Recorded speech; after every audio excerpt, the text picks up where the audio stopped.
Europe 1. Culture Média sur Europe 1, Thomas Hill. Ce matin, on parle du grand retour de Faites entrer l'accusé. C'est chaque dimanche à 21h10 sur RMC Story avec Christophe Delay et Dominique Rizet. Mais avant cela, à 9h14, c'est l'heure de la session de rattrapage de Jean-Luc Lemoyne. Bonjour Jean-Luc. Et alors, ça vous fait quel effet d'être en face de Dominique Rizet et Christophe Delay ? J'adore. J'ai l'impression d'être en garde à vue. J'ai envie de tout avouer, même si j'ai rien fait. Moi, je suis gentil. Hein. Bien sûr, ouais, bien sûr. Moi, je suis good cop. Vous êtes fan de Faites entrer l'accusé ? Bah évidemment. Hein. Qui n'a pas envie de passer ses soirées avec le barbe bleu du Poitou, ou le dépeceur du Bacarcy, ou le boucher des Ardennes. C'est grâce à cette émission qu'on se rend compte que nos régions ont du talent. Hein. Et puis il y a toute la mythologie. Dès que tu entends cette musique, t'imagines le sommaire. Julien Pichenet, le massacreur d'audience télé. Être inoffensif d'apparence, pervers polymorphe, il inventait les chiffres chaque matin et se faisait passer pour un spécialiste. Alors, c'est vrai. Je sais que Christophe et Dominique vont nous parler de l'engouement pour les faits divers, et c'est vrai que moi-même je suis très engoué. Ah oui. Ça doit pouvoir se dire. Je ne sais ça pas. doit pouvoir, oui. Alors si je peux me permettre quand même une petite critique, parce que c'est souvent les cordonniers les plus mal chaussés. Bah attention, faites pas trop le malin quand même, Dominique. Faites entrer l'accusé a été présenté par Christophe Ondelat, puis Frédéric Lantieri, puis Rachid Mbarki, et maintenant Christophe Delay. Et comme par hasard, depuis la première, le seul qui reste, c'est Dominique Rizet. Pardon, je suis pas un spécialiste, mais ça me paraît clair, le meurtrier, c'est lui. On n'a pas retrouvé les trois autres. On ne sait pas ce qu'ils sont devenus. C'est louche. Il va peut-être falloir en parler un jour. Hein. Et deuxième critique, vous êtes très bon dans l'investigation, mais vous obtenez moins d'aveux que Jordan Deluxe, hein, chez qui on a appris ça hier, alors qu'il recevait l'ancien DJ Philippe Corti. Je scratchais, c'est le début du scratch, à chipper, à choper, donc tout le monde scratch avec la main, moi j'ai scratché avec mon sexe. Philippe Corti, l'homme qui scratchait avec sa tub. Magnifique message d'espoir pour tous les DJ souffrant d'arthrose. Comment vous avez pu passer à côté de cette sombre affaire, Christophe et Dominique, hein? Quand même, surtout que chez Jordan. Il y a du gros dossier, j'imagine le plateau. Et en plus, c'est comme chez vous, il y a des reconstitutions. Je voudrais savoir si c'est possible que vous le refassiez. Ah oui, ah non mais, oh là là.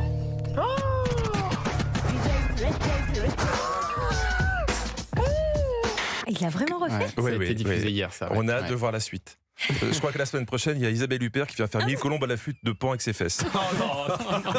Non, pas Isabelle Huppert. Bon, alors Jean-Luc, ce soir, c'est la... Comment tu vas enchaîner après Je ça visualise. Jean-Luc, ce soir, c'est la deuxième semaine de diffusion de Y'a que la vérité qui compte. Donc, pour votre session de rattrapage, vous avez regardé le retour de cette émission culte. Oui. Et quel carton.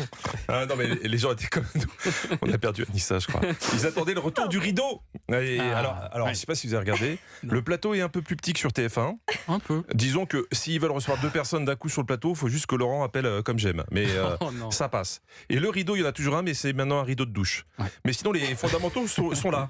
Il y a toujours la superbe Rebecca qui va porter les invitations chez les gens, même si tu sens que les gens, ils ont un peu perdu l'habitude de l'émission. À l'époque, quand une jolie blonde sonnait à leur porte, ils savaient ce que ça signifiait. Bonjour, je suis Rebecca de l'émission Y'a que la vérité qui compte. Vous êtes Sylviane ? Oui, c'est bien ça. Je croyais que c'était un colis. Elle a eu de la chance, Rebecca. On l'a confondu avec un livreur Uber Eats. Sinon, Sylviane, elle n'aurait pas ouvert. Donc, il y a Rebecca et un nouveau Sam, qui est toujours l'emploi fictif du couloir. Vous allez suivre Sam et la vérité est au bout du couloir. Quand je pense à tous ces gens qui, dans les années 2000, ont mis un écriteau « La vérité » sur la porte de toilette, juste pour dire à leurs amis « La vérité est au bout du couloir », j'ai peur que le succès de l'émission relance cette grosse lourdeur. Alors, c'était une très très bonne émission avec tout ce qu'on aime. De l'émotion, avec la venue de Mathieu, qui nous explique pourquoi avec sa maman, ils ne se parlent plus depuis 8 ans. Vous avez travaillé ensemble dans la restauration. C'est ça le problème, c'est qu'on pensait que c'était une bonne idée. Grossière erreur, il ne faut jamais travailler avec les gens qu'on aime. C'est pour ça que je suis très bien à Culture Média. Deuxième cas de la soirée, Véro et Séverine. Les meilleurs amis du monde depuis l'adolescence, mais fâchés depuis 8 ans. À l'époque, Séverine est déprimée. Elle passe chez sa copine qui est absente, mais son mari est là. Vous la voyez arriver, l'histoire ? Aïe, aïe, aïe. On parle, on boit un café. Ce qui devait arriver arriva. Et nous avons juste fait un bisou. Et je me suis reproché tout de suite. Ça va. Ça va. Qui n'a jamais perdu la tête après avoir bu un café, hein? Oui. Attendez, c'est pas anodin un café. Ok, c'est pas de la drogue dure comme un cappuccino, mais ça tabasse quand même. Hein. Je vois Anissa il y a 2 jours. Elle avait bu un allongé. On recevait plus au marmaille. Il a fallu la taser pour qu'elle reste calme. Non, mais c'est dangereux le café. C'est vrai que c'était gênant. Et enfin, on a eu aussi cette histoire assez incroyable. Une femme venue rechercher un flirt d'adolescence. S'il ouvre le rideau, c'est pour tenter un truc avec vous. Bah oui. C'est pour faire crac-crac, enfin. Enfin, un bout de 38. Ah oui. Oui, alors, non, pardon, je voudrais juste faire un sondage ici. Qui ici serait assez audacieux pour aller en télé, pour retrouver quelqu'un qui n'a pas vu depuis 38 ans dans le but affiché de faire crac-crac? Ouais, c'est risqué, oui. Moi, avant, je demanderais au minimum un état des lieux de la personne. Je signe pas un chèque en blanc comme ça. La femme doit être un petit peu folle. Enfin, je pensais qu'elle était un peu folle. Et puis après, j'ai écouté son histoire et j'ai mieux compris pourquoi elle était aussi sûre d'elle. Il s'est passé un truc, on va la faire courte, avec ce garçon qui s'appelle Jean-Luc. Allez. Et écoutez, j'étais jeune, j'avais oublié. Et on a passé une super semaine. Donc merci, Bataille et Fontaine. Ah là là, quel bourreau des cœurs, c'est le moine.